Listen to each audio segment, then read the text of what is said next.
ఈరోజు draft publication చేయడం జరిగింది. డ్రాఫ్ట్ పబ్లికేషన్ యొక్క డీటెయిల్స్ వివరాలు అన్నీ కూడా మీకు ఈ 4 పేపర్స్ రూపంలో మీకు ఇవ్వడం జరిగింది. డీటెయిల్స్ అన్నీ మీ దగ్గర ఉన్నాయనుకుంటాం. ఈ డీటెయిల్స్ సో ఇందులో పొందుపరిచిన డీటెయిల్స్ ఏమున్నాయో ఒకసారి క్లుప్తంగా మీకు తెలియజేస్తాము. సో ఎన్యూమరేషన్ ఫేజ్ తర్వాత మన రాష్ట్రంలో 78.30 ఎలక్టర్స్ ఉన్నారు ప్రస్తుతానికి.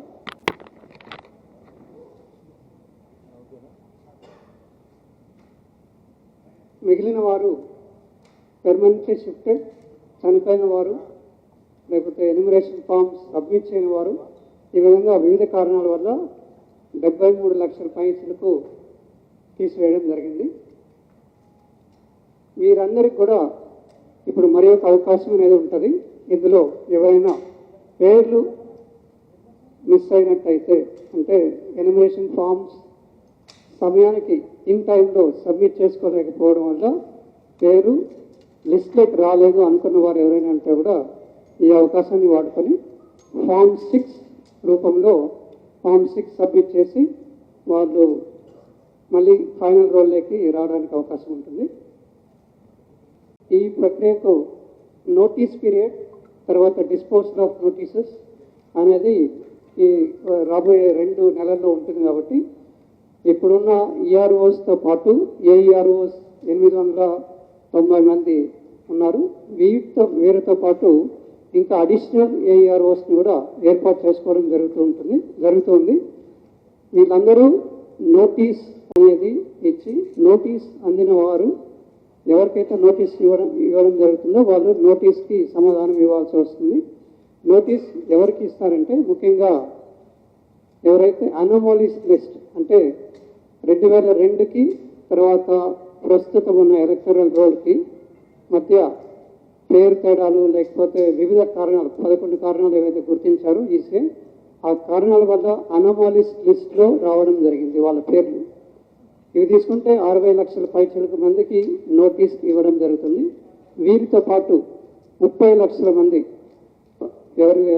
వాళ్ళకు కూడా నోటీస్ వెళ్తుంది. ఈ 30 లక్షల మంది ఎవరంటే వాళ్ళకు అందజేసిన ఎన్యూమరేషన్ ఫామ్ని 3 కాలమ్స్ పైన ఉన్న వాటిలో ఫిల్ చేయకుండా కేవలం కింద డీటెయిల్స్ మాత్రమే ఫిల్ చేసి ఇచ్చారు. కాబట్టి వాళ్ళు నో మ్యాపింగ్ కేటగిరీ కింద తీసుకోవడం జరిగింది. కాబట్టి వాళ్ళకి ఆ 30 లక్షల మందికి తర్వాత 60 లక్షల మందికి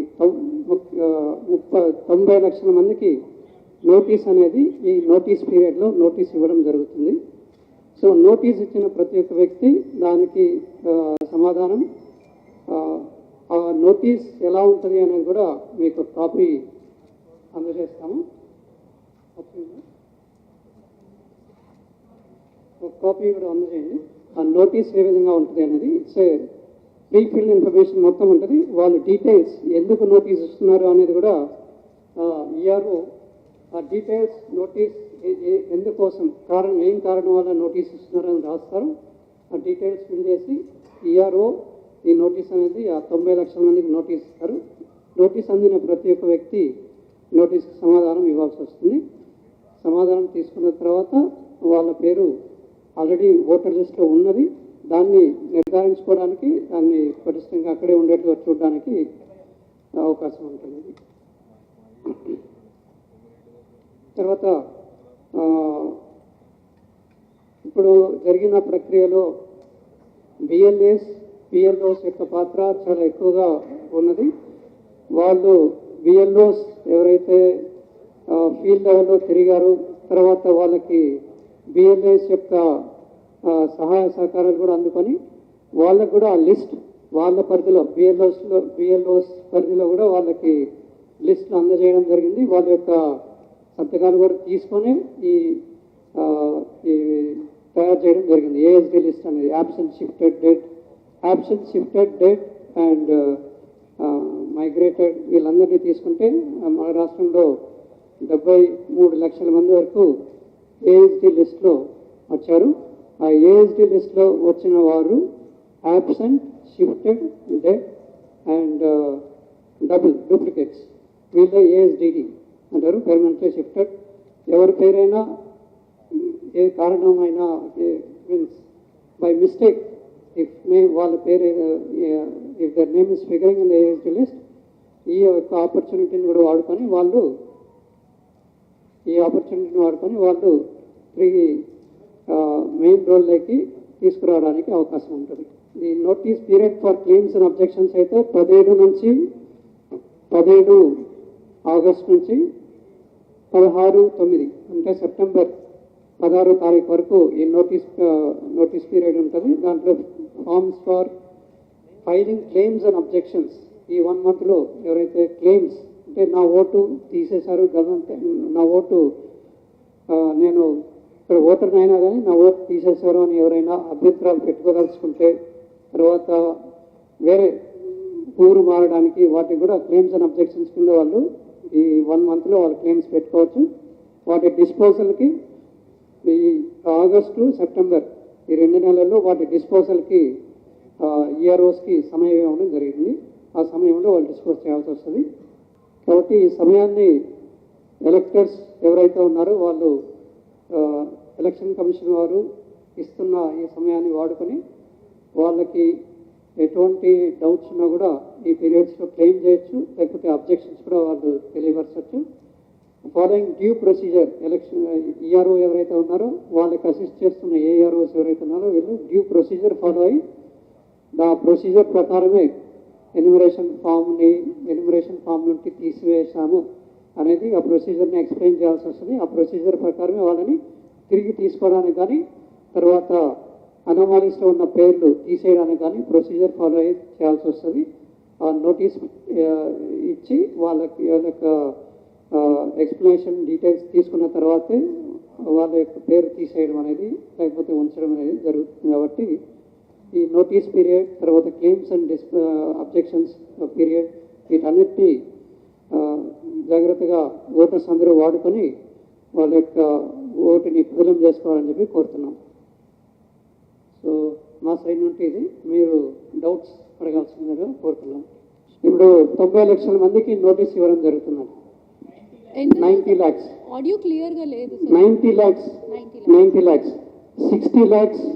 60 lakhs అనేవారు అనామాలీస్ కింద వాళ్ళ పేర్లు, అనామాలీస్ అంటే 2002లో వాళ్ళ పేరు ఒకలాగా ఉండడం, లేకపోతే వాళ్ళ బంధువుల పేర్లు ఉండడం, తర్వాత 2025-26 ఆ లిస్ట్లో పేరు కానీ వాళ్ళ యొక్క బంధువులు కానీ ఏజ్ డిఫరెన్సెస్ 11 విధాలుగా అనామాలీస్. సో అనామాలీస్ కింద ఓకేనా? సో అనామాలీస్ కింద 60 లక్షల మంది, 60 lakhs under anomalies and 32 lakhs unmapped electors అంటాం. అన్మ్యాప్డ్ అంటే వాళ్ళు 2002కి లింక్ చేయలేకపోయిన వారు అని అర్థం.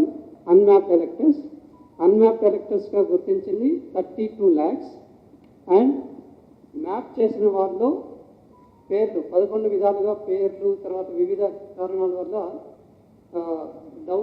వివిధ కారణాల వల్ల వాళ్ళకి అనామాలీస్ కింద గుర్తించాము. వాళ్ళు 60 లక్షల మంది. సో ఈ 32 లక్షలు ప్లస్ 60 లక్షలు 92 లక్షల మందికి నోటీసు అనేది ఈ నోటీస్ పీరియడ్లో నోటీస్ ఇవ్వడం జరుగుతుంది. ఈఆర్ఓ ఏఈఆర్ఓ వాళ్ళు నోటీస్ ఇస్తారు. నోటీస్ అందిన ప్రతి ఒక్క వ్యక్తి దానికి నోటీస్ కూడా ఇచ్చే ఫార్మాట్ ఈసే ఇచ్చిన ఫార్మాట్ అవుతుంది. ఆ ఫార్మాట్ ద్వారా ఆ నోటీస్ ఇస్తారు. ఆ నోటీస్లో డీటెయిల్స్ ఫిల్ చేసి ప్రతి ఒక్క ఎలక్టర్ ఇందులో ఎవరికైతే నోటీస్ అందుతుందో వాళ్ళు ఆ నోటీస్కి రిప్లై అనేది ఇవ్వాల్సి వస్తుంది. రిప్లై తీసుకున్న తర్వాత ఈఆర్ఓ వాటిపైన హియరింగ్ లా కండక్ట్ చేసి వాటిని డిస్పోజ్ చేస్తారు.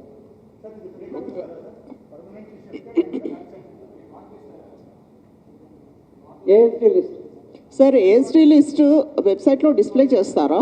యా, వెబ్సైట్లో పెడతాము. తర్వాత డీటెయిల్స్ యా సాఫ్ట్ కాపీ ఇచ్చేస్తామని మీరు తీసుకొని తర్వాత వెబ్సైట్లో కూడా పెడతాము. సార్ ఇప్పుడు 92 lakhs నోటీస్ ఇస్తారు కదా. 1 second. In the CEO website లో we'll put it on the CEO website. ASD list details అన్ని ప్లస్ సాఫ్ట్ కాపీ కూడా మీకు ఆ పిఆర్ఓ ద్వారా అందజేయడం జరుగుతుంది. సార్ కాన్స్టిట్యున్సీ వైస్కి నోటీస్ 92 lakhs సార్ ఇక్కడ సార్ 92 lakhs నోటీస్ ఇచ్చినప్పుడు రిప్లై చేయడానికి మీ టైం సరిపోవట్లేదని చెప్పి పొలిటికల్ పార్టీస్ కూడా మీకు రిప్రజెంటేషన్ ఇచ్చారు సార్, దానికి సంబంధించి ఏంటి? దీనికి ఈ నోటీస్ పీరియడ్లో 119 మంది ఈఆర్ఓస్, తర్వాత 890 మంది ఏఈఆర్ఓస్, వీళ్ళు ప్రస్తుతానికి ఉన్న స్ట్రెంగ్త్. వీళ్ళు కాకుండా ఇంకా అడిషనల్ ఏఈఆర్ఓస్ కోసం కూడా మేము ఈసీఐకి రాయడం జరుగుతుంది. అడిషనల్ ఏఈఆర్ఓస్ కూడా దగ్గర దగ్గర ఒక ఇంకో 500-1000 వరకు తీసుకోవడం జరుగుతుంది. కాబట్టి 2000 పైచులకు ఆఫీసర్స్ ఈ నోటీస్ పీరియడ్లో నోటీస్ ఇచ్చి సంజాయిషి తీసుకొని వాటిని డిస్పోజ్ చేయడం జరుగుతుంది. అప్పటికి సమయం సరిపోవట్లేదంటే అది ఈసీఐ వాళ్ళని కోరడం జరుగుతుంది సమయం కోసం. ఓటర్ నోటీస్ వచ్చిందా రాలేదా తెలుసుకోవడం ఎట్లా సార్? ప్రతి ఒక్క బియ్యంలో అందజేస్తారండి. ప్రతి ఒక్క బియ్యంలో వాళ్ళ యొక్క పోలింగ్ స్టేషన్లో ఉన్న వారికి ఎవరికి నోటీస్ ఇస్తున్నారనేది బిఎల్ఓ ద్వారా అందజేయడం జరుగుతుంది. బిఎల్ఓ ప్రతి ఇంటికి వెళ్ళి నోటీస్ అందజేస్తారు. సార్ ఫామ్ 6 ఇమీడియట్గా స్టార్ట్ అవుతుంది సార్. ఫామ్ 6 ఇమీడియట్గా స్టార్ట్ చేసుకోవచ్చా? ఫామ్ 6 ఇప్పుడు డ్రాఫ్ట్లో ఓట్లు లేని వాళ్ళు ఫామ్ 6 ద్వారా అన్నారు కదా, ఇమీడియట్గా దానికి ఫుల్ఫిల్ చేయాలంటే ఏమేమి డాక్యుమెంట్స్ కావాలి? ఇప్పుడు ఫామ్ 6 అనేది ఫామ్ 6 సబ్మిట్ చేయాలి. ఫామ్ 6తో పాటు డిక్లరేషన్ ఫామ్ అనేది ఉంది. ఆ డిక్లరేషన్ ఫామ్ కూడా బిఎల్ఓ పరిధిలో ఉంటాయి. Form 6 plus declaration form 2 submit చేయాల్సి వస్తుంది. కొత్తగా ఓటర్ నమోదు చేసుకోవాలనుకున్నాం. సార్ ఎక్స్క్యూజ్ మీ, ఓటు ఉందా లేదా, లేకపోతే తనకి ఏమైనా నోటీస్ వచ్చిందా తెలుసుకోవడానికి ఏదైనా సింపుల్ మెకానిజం ఏదైనా ఉందా సార్? అంటే ఆన్లైన్లో వెరిఫై చేసుకోవడానికి కానీ ఇంకేదైనా ఎస్ఎంఎస్ పంపించడం కానీ ఆన్లైన్ వెబ్సైట్ ECI.gov.in అది ఉండేదండి. voters.eci.gov.in అందులో ఉంటాయి. ఇది కాకుండా ప్రతి ఒక్క బిఎల్ఓ లెవెల్లో ఆ లిస్ట్ ఉంటుంది, ఎవరికి నోటీస్ అందజేస్తున్నాము అనేది ఆ లిస్ట్ ఉంటుంది. ఆ లిస్ట్ ద్వారా తెలుసుకోవచ్చు. తర్వాత నోటీస్ ప్రతి ఒక్క వ్యక్తికి వస్తుందండి. ఎవరైతే ASD anomalies list plus no mapping no mapping వాళ్ళు ఉన్నారో వీళ్ళకి 90 లక్షల మందికి నోటీస్ ఇవ్వడం జరుగుతుంది. ఎవరికి వస్తుంది అనేది బిఎల్ఓ లెవెల్లో ఆ డీటెయిల్స్ ఉంటాయి.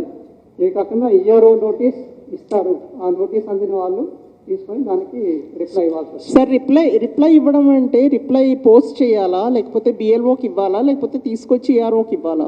బిఎల్ఓకి ఇవ్వచ్చు. తర్వాత డౌట్స్ ఉన్నప్పుడు ERO May call the person concern and take his reply in person also. So they don't have to attend the hearing sort of thing. No. It cannot be ruled away just like that, because there may be cases where some more additional information is required to clear a case. If it is simple, straightforward case, it can be cleared. Otherwise, some more information may be required, for which you may be called by the concerned ERO or AERO. So the reply can be given to BLOs, CEO గారు, right? CEO గారు, ఇప్పుడు ఇది release చేశారు కదా, ఆన్లైన్లో పెట్టారు కదా, polling booth మారిందా, ఆ నెంబర్స్ మారుతాయా? Because somebody wants to check, because I'm trying to check mine, I couldn't find in my 2025 booth. So polling booth మార్చారా? What is that status? ఇప్పుడు కొన్ని జిహెచ్ఎంసీ పరిధిలో నెంబర్ కొన్ని మారాయి.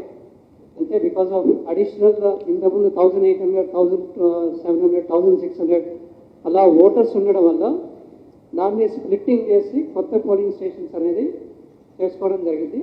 ఆ డీటెయిల్స్ ఏవనేది కూడా ఈఆర్ఓ పరిధిలో ఉంటాయి. ఎన్ని కొత్త పోలింగ్ స్టేషన్స్ అయినాయి, ఎన్ని స్ప్లిట్ చేసి కొత్తగా ఫామ్ చేశారు పోలింగ్ స్టేషన్ అనేది ఆ డీటెయిల్స్ ఈఆర్ఓ పరిధిలో ఉంటాయి. అది అర్థమైంది సార్, కొత్త పోలింగ్ స్టేషన్లు యాడ్ చేశారు. But if I want to check, where do I go and check? Because you only put up the PDFs. There is nothing like where I can check. ఆ previous number voter ID ఉంటుంది అన్నది 2025ది, ఆ నెంబర్తో check చేసుకోవడానికి లేదు కదా? Number మారుతాయి sir, because number previous polling station number 1 serial number 25 అంటే పోలింగ్ స్టేషన్ నెంబర్ 1 అయినా కూడా సీరియల్ నెంబర్ 25 ఉండకపోవచ్చు. ఎందుకంటే family members some additions, because of family member additions their names మీ కమ్ ముందుకు వస్తాయి. ఎపిక్ నెంబర్ గురించి అడుగుతున్నాను సార్. ఎపిక్ నెంబర్ అది సర్చబుల్ లేదు సార్. అది ఎపిక్ నెంబర్ మారదు. ఎపిక్ నెంబర్ ఇస్ ఇండివిజువల్స్ మారుతుందా?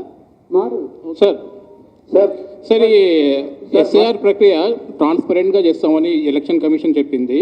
సో మీరు కాన్స్టిట్యున్సీ వైజ్గా ఈ ఏఎస్డిడి లిస్ట్ ప్లస్ కాన్స్టిట్యున్సీ వైజ్గా డేటా ఒకటి రిలీజ్ చేయండి సార్. దాంతోపాటు అనామలీస్ లిస్ట్ కాన్స్టిట్యున్సీ వైజ్గా పేర్లు మనం చెక్ చేసుకోవడానికి నోటీస్ వస్తుందా లేదా?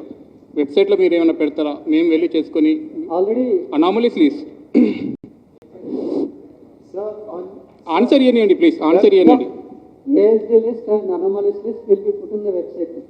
సార్ ఇక్కడ మాకు డేటా కూడా కాన్స్టిట్యున్సీ వైజ్గా స్టాటిస్టిక్స్ కూడా ఇవ్వండి సార్ మాకు. Okay. How many officials will hear the anomalies cases and because the number is 92 lakh, that's a lot of people. How will you address that within the short 1 month period that you have? That means essentially every voter will get less than a minute to address the anomalies. So how do you plan to address that?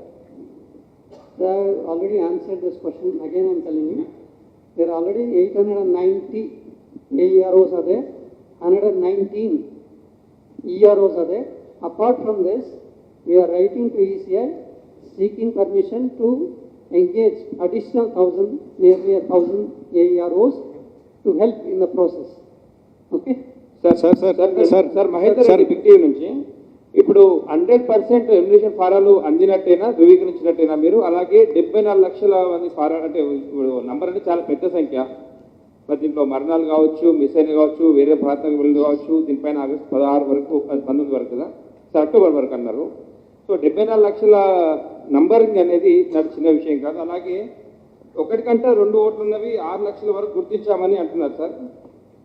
దాదాపు ఎంత 6,70,000 అంటే వరకు గుర్తించారంటున్నారు. So ఇంకా ఎందుకు పర్యవేక్షణ లోపం ఏమైనా జరిగిందా ఇన్నాళ్ళుగా? ఇంకా అలాంటివి ఏమైనా పునరావృతం అవుతాయా భవిష్యత్తులో? Enrolled is multiple places, double 2 చోట్ల ఉండడం అనేది గుర్తించారు. ఇది అందువల్ల కొంత ఏజ్ తెలిస్తే వెళ్తాయి. వీళ్ళ డీటెయిల్స్ మీకు ఇచ్చిన దాంట్లో ఉన్నాయి కదండి. 2,65 lakhs ఎన్యూమరేషన్ ఫామ్స్ వాపస్ వచ్చాయి. ఏదైతే డిస్ట్రిబ్యూట్ చేస్తామో వాపస్ వచ్చినవి 2,65 lakhs. సో రానివి వివిధ కారణాల వల్ల. ఆ కారణాలు ఏంటి అనేది మేము ఏజ్ లిస్ట్ 70 లక్షలు పైసలకు ఏం చేయాలని గుర్తించాం. చనిపోయిన వారు, తర్వాత మైగ్రేట్ అయిన వారు, షిఫ్టెడ్, తర్వాత ఈ డూప్లికేట్స్, ఇవన్నీ కూడా ఆ మెంబర్స్ ఇచ్చాం కదా మీకు. అదే అండి సార్, ఇప్పుడు మీరు యాబ్సెంటీస్ని ఎట్లా గుర్తించింది సార్? అంటే absent from the ordinary place of residence or temporary absent or permanently absent. Enumeration form ఏదైతే ఆ ఎన్యూమరేషన్ ఫామ్ పైన ఏదైతే అడ్రస్ ఉందో ఆ అడ్రస్కి వెళ్ళి పంచడం జరుగుతుంది. అడ్రస్లో లేరు కాబట్టి యాబ్సెంట్ కింద వచ్చేస్తారండి. Absent permanently shifted persons in person నిర్ధారించుకున్నారు. ఫోన్ చేసి కనుక్కోవడం వల్ల permanently shifted. Absent when they went to the place, they are not there in the address. Sir 90 lakhs notice ఇస్తున్నారు ఇప్పుడు. అందులో 62 lakhs 60 lakhs. 62 lakhs 60 32. ఆ 60 lakhs లో 11 రకాల సమస్యలతోనే వాళ్ళకు నోటీస్ ఇస్తామని చెప్తారు. ఈ 2002 డేటా బేస్ కొన్ని వేరే రాష్ట్రాలకు సంబంధించిన వాళ్ళు ఆ ఓటర్లు ఉన్నారు, ఏపీకి సంబంధించి కానీ కర్ణాటకకు సంబంధించిన వాళ్ళు. అంతకుముందు ఓటర్ లిస్టులో అక్కడ ఉంటే అది కూడా యాక్సెప్ట్ చేస్తారా సార్? No, anomalies 11 రకాలు చెప్తున్నారు. ఎవరికి వచ్చాయి? ఎవరినైతే మ్యాప్ చేశామో మ్యాప్ చేసిన వాళ్ళలో ఈ అనామలీస్ గుర్తించారు. 2002 పేరు, 2002 ప్లస్ ఇప్పుడు ఉన్నది 2 మ్యాప్ చేయడంలో వచ్చిన అనామలీస్ 60 లక్షల మంది. 2002లో పేరు ఉన్నవాళ్ళు 2025 2 మ్యాచ్ చేసినప్పుడు తప్పులు కనపడతాయి కదా, 11 రకాల తప్పులు. వాటిని అనామలీస్. మేజర్ కనబడ్డ తప్పులేదు అంటే ప్రధానంగా మీ దృష్టికి వచ్చిన ఈ 11 తప్పులు, ఈ 11 విధాల తప్పులు, ఈ 11లో ఏదో ఒకటి ఉండొచ్చు. సార్ ఈ సెకండ్ టైప్స్ లో ఏదో ఒక టైప్ ఉంటుంది. సార్ సెకండ్ పేజ్లో సెకండ్ పేజ్లో మీరు మెన్షన్ చేశారు as of 10th August out of 3.38 crore electors a total of 2.64 electors have submitted their enumeration forms reflecting overwhelming participation during the enumeration phase of SIR అని ఉంది కదా sir. So ఇందులోంచే మీరు ఇప్పుడు 32 lakhs ఏవైతే ప్రాపర్గా సబ్మిట్ చేయలేదు అంటున్నారో ఇందులోంచే మీరు వాళ్ళని 32 lakhs ఇస్తున్నారా సార్? యా సో ఇందులో ప్రాపర్గా సబ్మిట్ చేసిన నంబర్ ఎంత సార్? ఎస్ఐఆర్ ప్రాపర్గా సబ్మిట్ చేసి అప్రూవ్ అయిన నంబర్ ఎంత sir? SIR 32 lakhs total out of this 2.64 that you have received 2.60లో వాళ్ళు సబ్మిట్ చేసిన ఫార్మ్స్ 32 lakhs అది అనామలీస్ కాకుండా వేరే విధంగా నో మ్యాపింగ్ కేటగిరీ కింద తీసుకున్నది. నో మ్యాపింగ్ అంటే వాళ్ళ 2002 దానికి లింక్ చేయలేదు. రోజుని